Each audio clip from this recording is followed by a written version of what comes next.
Pendant 5 ans, Michel Collinet a assuré pour la SRWT, la Société régionale wallonne du transport, la gestion de la communication autour des travaux d'extension du métro léger de Charleroi.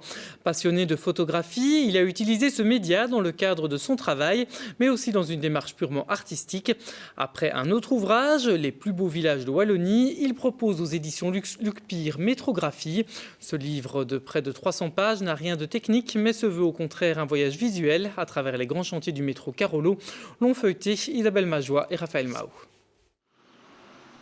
Pour Michel Collinet, le métro Carolo n'a plus de secret. En charge de la communication concernant ses travaux d'extension, il en a suivi les chantiers pas à pas pendant 5 ans. Et en cours de route, on a commencé à prendre des photos, de faire des visites virtuelles. On s'est rendu compte d'abord que c'était facile pour expliquer l'évolution des travaux de montrer. Et d'autre part que sur le site internet, il y avait beaucoup d'intérêt pour les photos. Donc on a continué. Puis au bout du compte, il y avait presque 12 000 photos. Et de fil en aiguille, on a dit mais pourquoi pas un livre? Oui, pourquoi pas un livre? Et voilà, le livre est là aujourd'hui.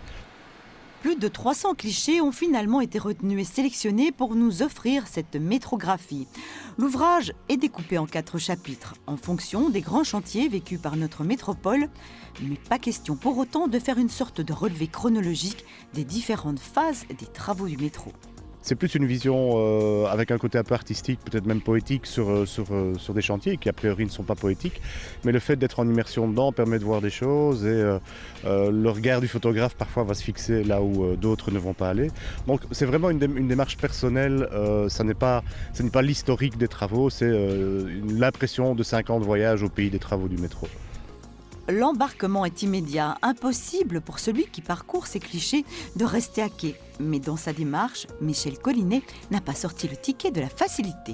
Alors j'ai voulu éviter de faire un bouquin misérabiliste en noir et blanc, la noirceur, ce qu'un chantier peut finalement assez facilement permettre. Je voulais au contraire quelque chose d'assez coloré et surtout qui rend hommage aux gens qui ont travaillé sur le chantier.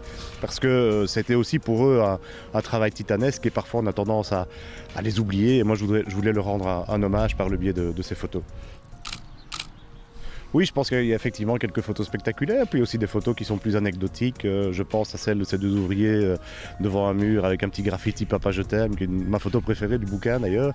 Mais oui, on se rend compte en feuilletant le livre et en essayant de resituer les endroits qu'effectivement les travaux étaient des travaux d'importance, qu'on oublie un peu maintenant quand on passe sur les sites, mais feuilletez le bouquin, vous verrez qu'il y a des trous qui ont été creusés très profonds. Depuis la fin juin et l'inauguration de la ligne Nord, Michel Collinet a pris professionnellement une autre voie. Ses photos, son livre, sont là comme des traces de ce que fut son quotidien pendant 5 ans, des métamorphoses aussi qu'a subi notre paysage urbain.